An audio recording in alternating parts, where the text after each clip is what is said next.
My name is Serena Lockwood, and I'm 50 years old.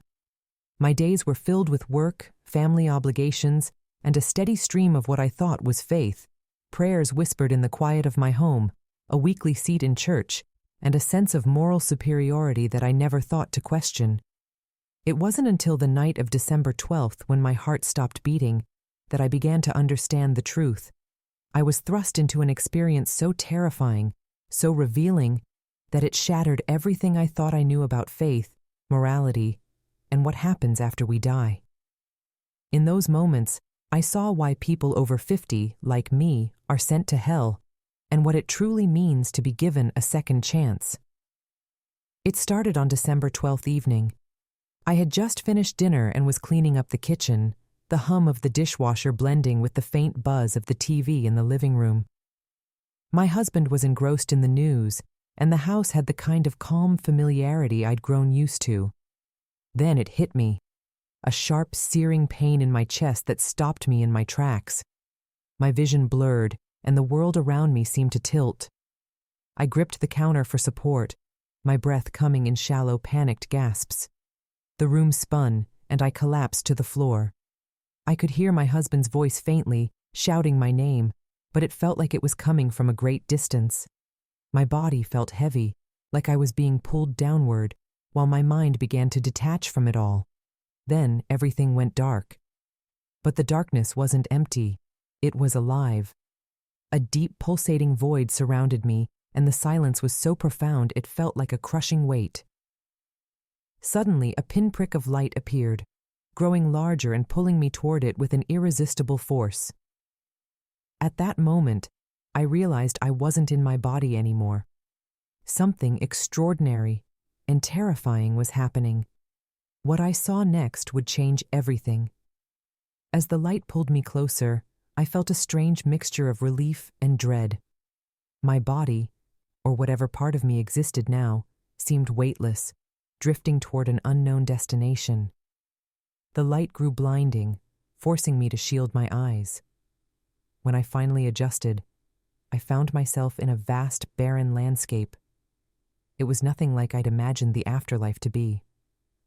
The ground beneath me was cracked and dry, like a desert that hadn't seen rain in centuries. The air was heavy, almost suffocating, and carried a metallic tang that made my skin crawl. Above, the sky was a sickly shade of gray with no sun, moon, or stars. Just an endless void. Then I heard it. A low, guttural moan that seemed to rise from the ground itself. The sound grew louder, joined by anguished cries and whispers that sent shivers down my spine. My chest tightened as I realized where I was. This was no heavenly paradise. I was in hell. At first, I couldn't understand why. I had lived a decent life. At least, that's what I told myself.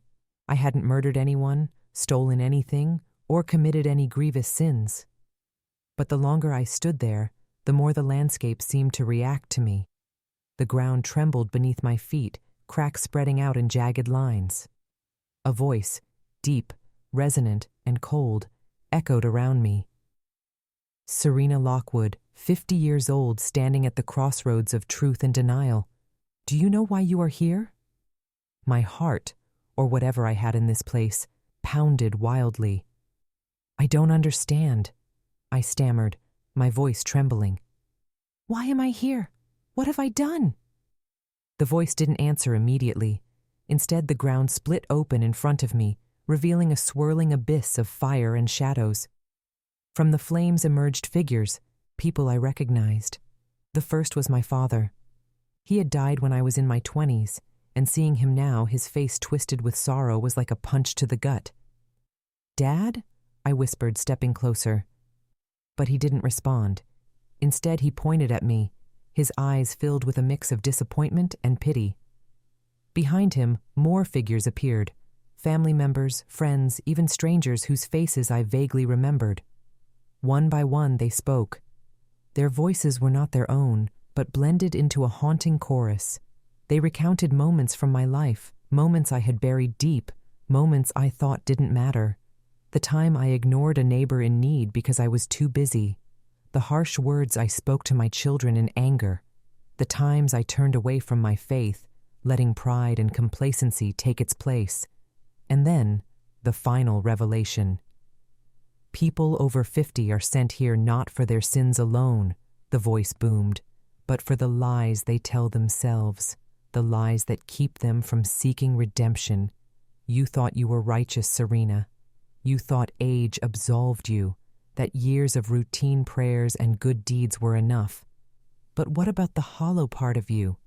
What about the pride, the indifference, the moments of judgment and cruelty? Do you see them now?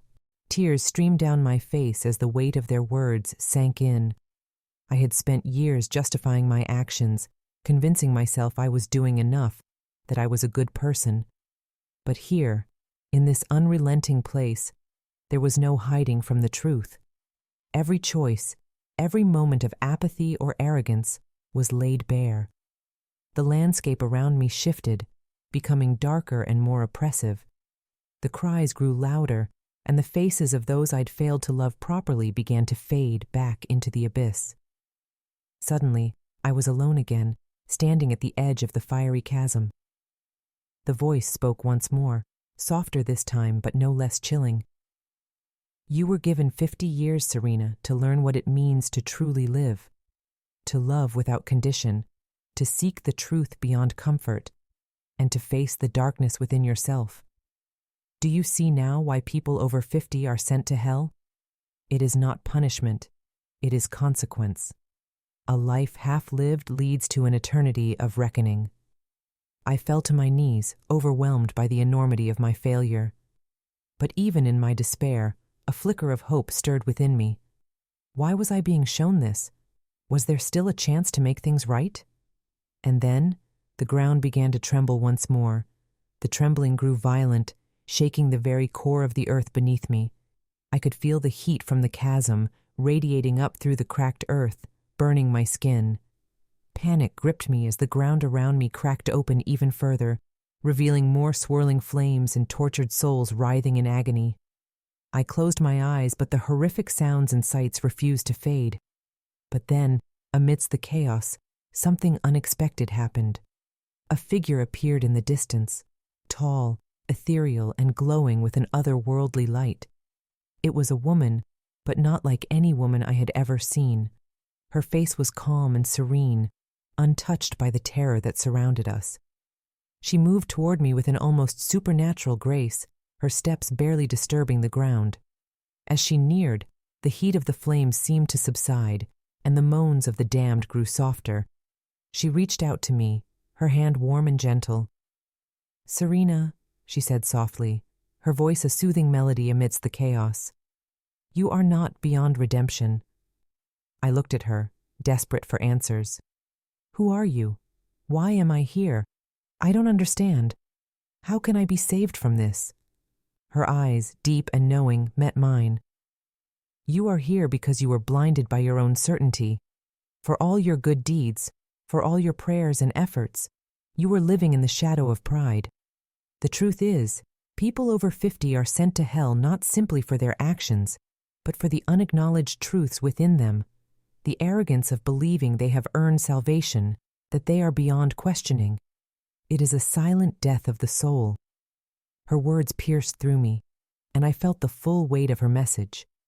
I had been so certain of my own righteousness, so convinced that my life was on the right path, that I never stopped to examine the deeper parts of myself, the parts that still carried judgment, selfishness, and a refusal to truly confront my own flaws.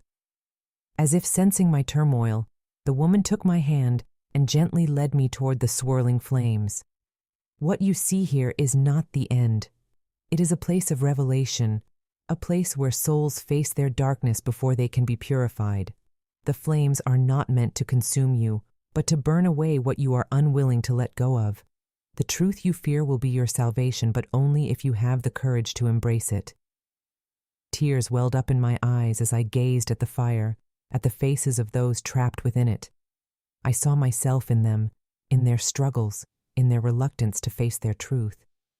I realized that I, too, had spent so much of my life hiding from the deeper questions.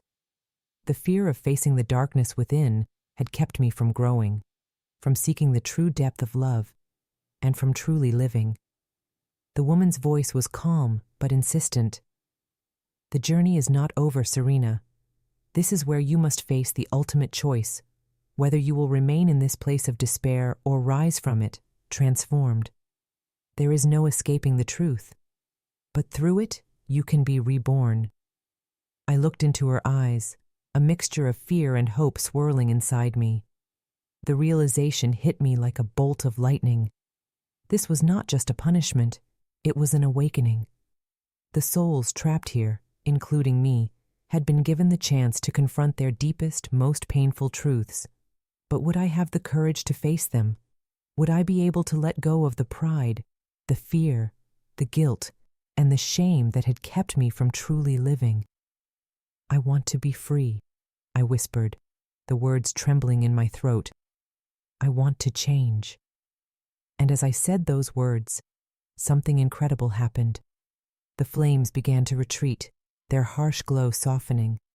The air grew clearer, fresher, as if the very atmosphere was shifting, purging itself of the heaviness. But even as the fire receded, I knew the hardest part was still ahead of me. I had glimpsed my darkness, and I knew that in order to move forward, I would have to walk through it, alone. The flames had not been there to destroy me, but to strip me of the illusions that had kept me bound. The woman stepped back, her form beginning to fade into the light. Remember, Serena, the only way out is through. You must confront the truth within you no matter how painful. That is the path to redemption. And with that, she was gone, leaving me standing in the midst of the flames, with nothing but my own thoughts and the echoes of her words to guide me. But as I stood there, facing the inferno, I felt something stir inside me, a glimmer of strength, of hope. I wasn't alone. And maybe, just maybe, there was still a chance to be saved. But the real question remained. Would I have the courage to face the truth no matter how terrifying it was? The flames flickered and danced around me, their orange tongues curling up to the sky in haunting spirals. The heat was unbearable, but it didn't matter anymore. I stood there, surrounded by fire and darkness, trying to gather the fragments of my broken self. I felt like I was on the verge of something, but I couldn't quite grasp it, like standing at the edge of a precipice, knowing that if I took the next step, everything would change. And then, as if summoned by my thoughts, the air around me shifted. A wave of cold swept through the space, cutting through the oppressive heat. The flames faltered, their harsh glow dimming as a new presence entered the scene. The temperature around me dropped even further, turning from searing to frigid in an instant. I turned, my heart racing, as a figure stepped into view. At first I thought it was another soul, a spirit who had come to witness my torment. But as the figure drew closer, I saw that this being was different. It wasn't a ghost or a reflection of some long-dead person. This figure was alive in a way that transcended any mortal understanding. His light was not the harsh fire that burned all around me. It was soft, radiant, and pure. He moved with an impossible grace, as if the very air bent to his will. I could feel the weight of his presence before he even spoke. His eyes, deep pools of knowing, fixed on mine with an intensity that went beyond anything human. He didn't need to say anything at first. His gaze alone spoke volumes. He saw me, all of me, in a way no one ever had before. All my fears, my pride, my regrets, laid bare before him. Serena, his voice finally broke the silence, and it was like music, deep, resonant, full of truth. I have come to show you the truth of your soul. The words were gentle, but they carried a weight I could hardly comprehend. Truth. It wasn't just a concept. It was a force, a living, breathing thing that reached inside me and wrapped itself around my very core. I don't understand, I whispered, my voice shaky. I thought I had done enough. I thought I had lived a good life, a faithful life.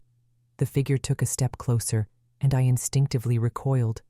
It wasn't fear that made me move back, but a deep sense of unworthiness.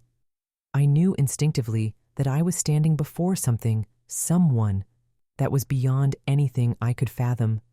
The judgment in his eyes wasn't cruel, it was understanding, but it cut to the very heart of my denial. "You have done much, Serena," he said softly, his voice echoing in the stillness. "But you have lived in the shadows of your own pride. You have ignored the deeper truth, that righteousness is not a matter of deeds alone, but of the heart. Your soul is bound by the things you refuse to face." His words pierced through me like a blade, stripping away the layers of comfort and defense I had built around myself. I had thought my life was enough. I had justified my choices by my outward actions, by the things I could see, touch, and measure. But here, standing in the face of this divine being, I realized how much of me had been hiding from the truth. "Your life, Serena," he continued, "was not a failure. But it was incomplete. You filled it with good intentions, but you never let go of the fear of confronting your deepest self. That is what keeps people bound to this place. The refusal to see beyond the surface, to go deeper into the heart. And for those over 50, this refusal becomes a trap. It is in this place that your soul must face what you've hidden from for so long." I shook my head, unable to fully grasp what he was saying. "But why here? Why now? Why are you showing me this?" The figure's eyes softened, and a faint smile played at the corners of his mouth. "Because you have reached the crossroads, Serena. You are at a point in your life where you can no longer continue living in the shadows. For all the years you've spent hiding, for all the moments you've avoided confronting the truth, you are now given the choice. Face what lies within you, or remain here forever." I took a step back, my mind reeling with the implications. "What do you mean, remain here forever? This is hell, isn't it?" The figure didn't respond immediately. Instead, he gestured to the swirling flames around us.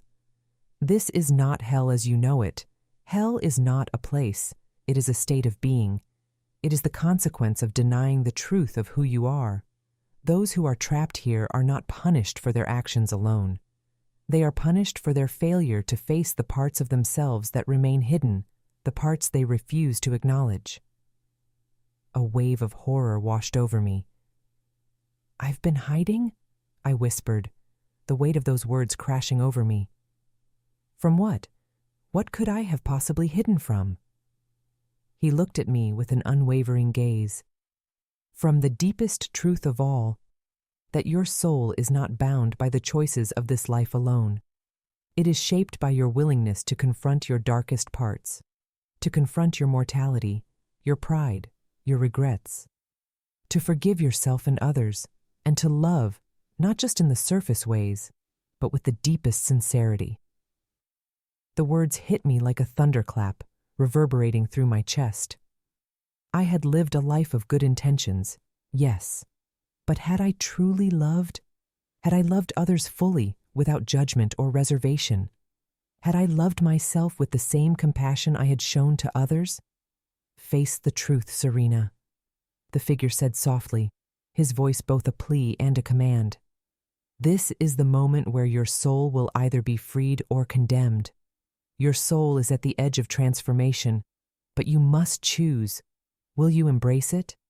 Will you confront your fear, your pride, your regrets? Or will you remain trapped in the illusion of righteousness?" I felt my heart race, the weight of his words bearing down on me. This wasn't just a choice between life and death. It was a choice between transformation and stagnation, between freedom and eternal entrapment. For the first time in my life, I felt the full weight of what it meant to live honestly, to strip away the masks, the justifications, and the lies. It was terrifying. It was overwhelming. But it was also the only path to freedom. And now, standing before this divine figure, I knew it was time to make the most difficult choice of all. I woke up with a sudden gasp, as though I had been submerged in water and pulled back to the surface. The sterile smell of a hospital room hit me first, followed by the cold, hard feeling of a bed beneath me. My body ached in places I hadn't remembered, but the pain was faint compared to the intensity of what I had just experienced. For a moment, I wasn't sure where I was. The sterile white walls, the hum of medical machines, none of it made sense. Was I alive? Was it all a dream? The heat, the flames, the divine figure, all of it felt so real, yet I couldn't fully grasp what had happened. I tried to move, but my limbs were weak, like I had been lying still for ages. The truth hit me like a flood, washing over me in waves. I remembered the fire, the woman, the divine figure, his words echoing in my mind, reverberating through the deepest part of my soul. I could still feel the weight of his presence, his challenge, the fear, and the hope that had mingled together in the flames. I wasn't the same. I wasn't the same person who had gone into that near-death experience.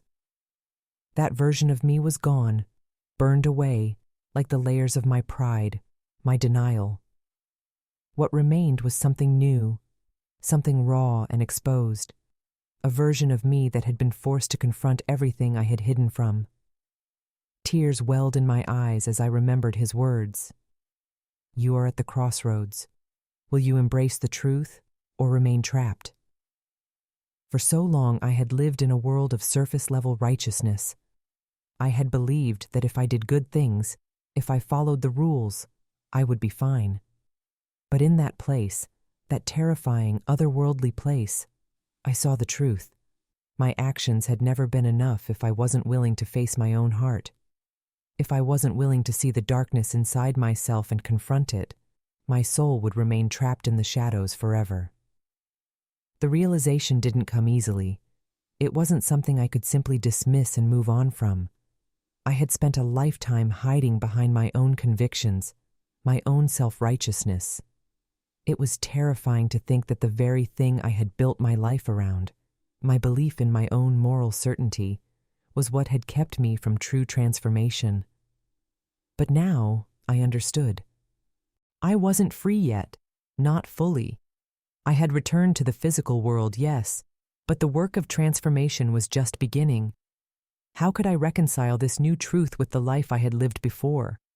How could I look at my relationships, my past choices, and find a way forward without the weight of guilt and shame? The answer wasn't easy, but it became clear with time. I had to confront the people I had hurt, not just through my actions, but through my avoidance, my arrogance, and my fear. I had to apologize. I had to change, not just on the outside, but in the deepest parts of me. For days, I lay in that hospital bed, thinking and reflecting. I had moments of deep despair when I wondered if I could ever truly change, if I could ever be the person I knew I needed to become. But then, slowly, the weight of the revelation began to shift inside me, like the first rays of sunlight after a long storm. I could no longer live in the shadow of my own fear. I couldn't keep pretending that I had nothing to learn. I knew now that life wasn't just about what we did. It was about how we loved, how we saw ourselves and others. And in the depths of that near-death experience, I had learned something far more important than I could have ever imagined. Redemption is not a one-time event. It is a journey, a willingness to continue seeking the truth, even when it's painful, even when it's terrifying. As I lay there, finally beginning to understand the full scope of what had happened to me, I felt a deep sense of peace settle in my heart. Yes, the path ahead would be hard. Yes, I would have to make difficult decisions and face the consequences of my past actions. But I knew one thing for certain.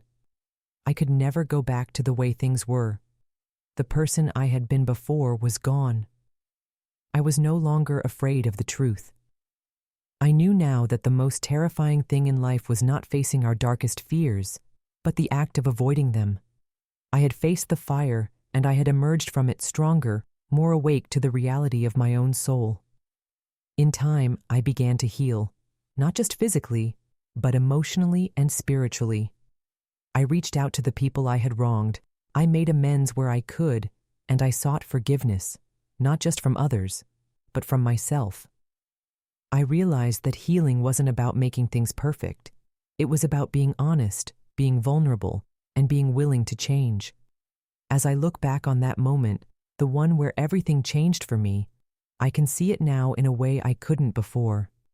That experience wasn't a punishment.